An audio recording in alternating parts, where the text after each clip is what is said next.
So I played in the solo gauntlet and the duo gauntlet tournament to qualify for the $100,000 Scallywag tournament on Asian servers. I had 23 points in the solo gauntlet to be in top 2% and 27 points in duos to be in top 3%. Now I think I only played 5 matches in solos and a little more matches in duos because I had my exams going. So all I had to do was qualify in it, and even if I didn't have my exams going, I wouldn't play this thing at 150 ping. It's just not bearable. The requirement was to be top 3% in your servers in either solo or duo tournament. There was a semi-final for Scallywag on Saturday where you had to be in top 1500 in your server to qualify for the final. The prize money was approximately $10,000 for Asian servers. Now, if you don't know, Asian servers are divided into two regional servers, one server being the Japan server and the other being Singapore server. Now, let's talk about the semi-final. You had to be top 1500, yeah? Now, there are only 932 people who played this. That means even if you played one match, got 0 points, you would still qualify. Really? Is this competitive Asia? Like, is this a joke? Let me give you a big no.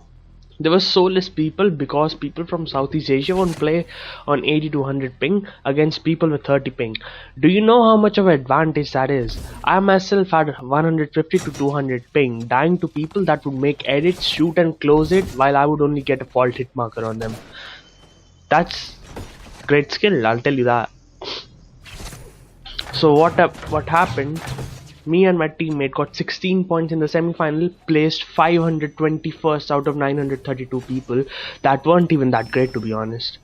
I can say that because I have seen how Southeast Asian players play scrims and how the people in these tourney were playing was really abstract and baseless. It was like they weren't used to late games at all. Having like 1/6 of the ping I had, you don't really need much skill to kill the person on high ping. Just try doing it. Everyone was W keying, and the only reason they were getting the little success they did was because of their low ping. They would single-handedly get clapped if they tried to W key someone who has the same ping as them. Now there was a $1,000 tournament that took place having no qualifier in Southeast Asia. So it was not by Epic Games, it was a local tournament that took place by a single individual who arranged it all. It wasn't perfect, I'll tell you that much, but there's not much you can do about it. The people who played in this were over 600. This was a $1,000 tournament that was local. To play it, you had to know about it, and the only way you know it is if you were in a scrim Discord. These 600 people were just from Southeast Asia. All those 932 people that played in Scallywag's semi-final, I can guarantee you that more than 300 people were from Southeast Asia playing at more than 80 ping against people with 30 ping. Just to show you how many people from Southeast Asia are interested in competitive, look at this Discord. It has over 11,000 people. Scrims are hosted every day with stacked lobbies, and I can guarantee you if Scallywag was on Southeast Asian servers, there would have been way more people, maybe 10 times more. Now coming to the finals, I saw way more people who knew how to play the end game and not getting into baseless fights early game. In the finals we placed 284 out of 616 players who played with 24 points.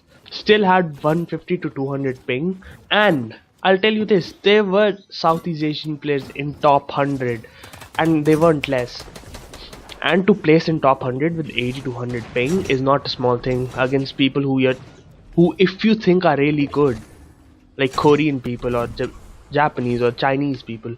These are the only people that get good ping on Japan servers.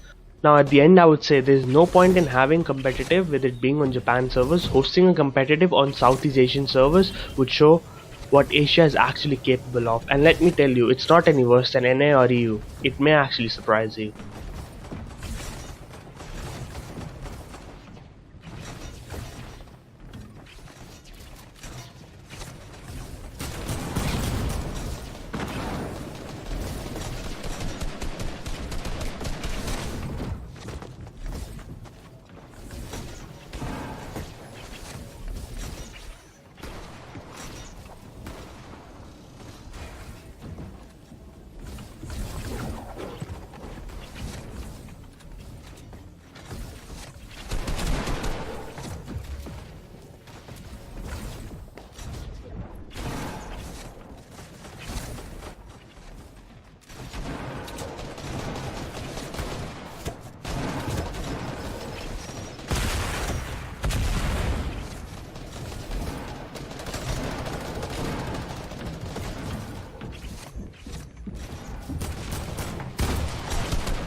Now here's an example. Look at these people fighting. It's me and my teammate.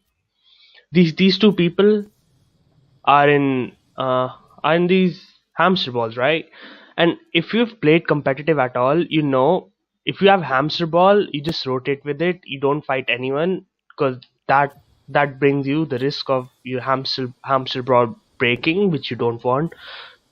I'll cover the role of hamster ball in competitive in another video, but for now here. So you see, my teammate has taken no damage. He launches away and this guy follows him. He has taken no damage. This guy is alone, has less HP than my teammate. His teammate is not with him, but he still decides to push. This is what happens. And I'm telling you, there's no way someone at high ping would do this. He'd have to have low ping. Now I can't do much here. I'm like lagging super hard. Try to build, I try to edit. There's nothing, but I still help my teammate, and that's the reason why we're able to kill them.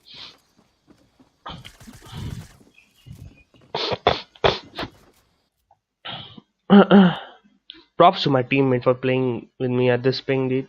Tell you that. It's not easy. This guy has height here. This guy has height. Height on me. This guy had height on my teammate. My teammate is on 70 to 80 ping, by the way. So his teammate is so low. I throw stings at him, so he doesn't get 1v2 my teammate. And yeah, my teammate knocks him, and then this guy.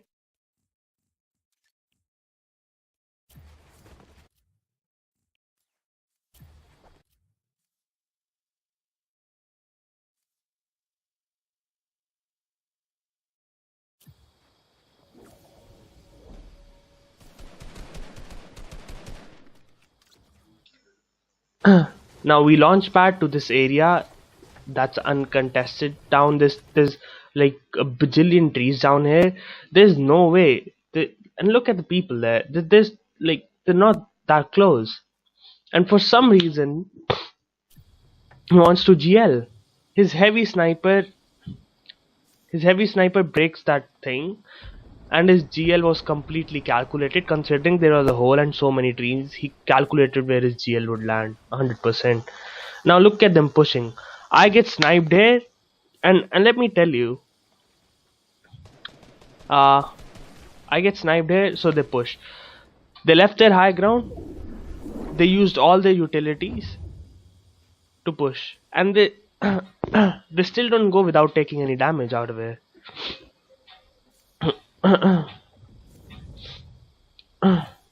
Look at this, look at this. His teammate gets trapped in front of him. He's getting third partied from up there, which wouldn't have happened if he was sitting up, if he was at his position where he was at. So let's see what happened. He lost his positioning. That was great. It was high. It was outside the zone, but it wasn't far from the zone, so he could have easily rotated out there. He lost his teammate. He lost his mats. He lost his utilities. He lost his shield.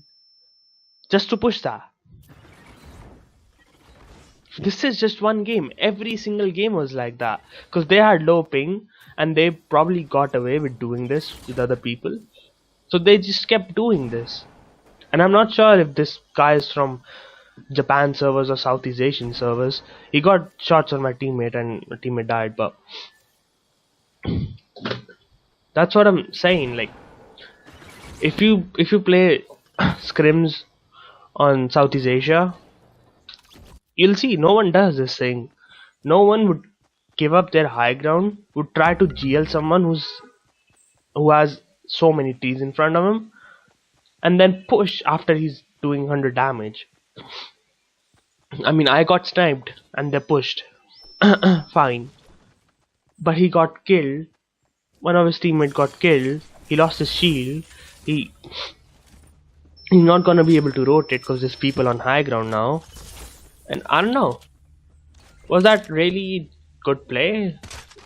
I can't decide that.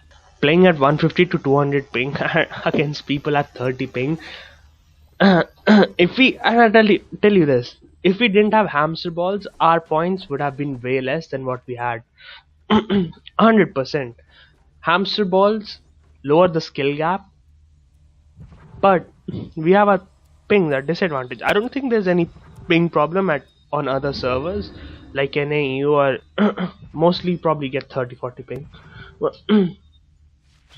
But try playing at 200 ping against someone at 30 ping. That'll show you how messed up this format is. And if you go to Epic Games, they'll say not many people play on Singapore servers, that's why you get connected to Japan servers, which is just complete utter BS. I just showed you there are 11,000 people on Discord to play scrims. For the people to join, they have to manually search for these discords or get invited to by their friends. While in game, if you say these tournaments are happening on Singapore servers, there will be more than 11,000 people playing on them. And the people who play scrims on Southeast Asian servers are not bad at all. They're 100% better than what people play on Japanese servers. And if I get connected in a public game to Japanese servers, even if I'm at 150 to 200 ping, I can still win those matches. But if I get connected to Singapore servers at 60 to 100 ping, it's still harder for me to win those matches. This just shows you how much of a skill gap there is in both the servers. And Epic, if you're seeing this, if you think that there's more people on Japan or Singapore playing tournaments, make an in-game poll to see.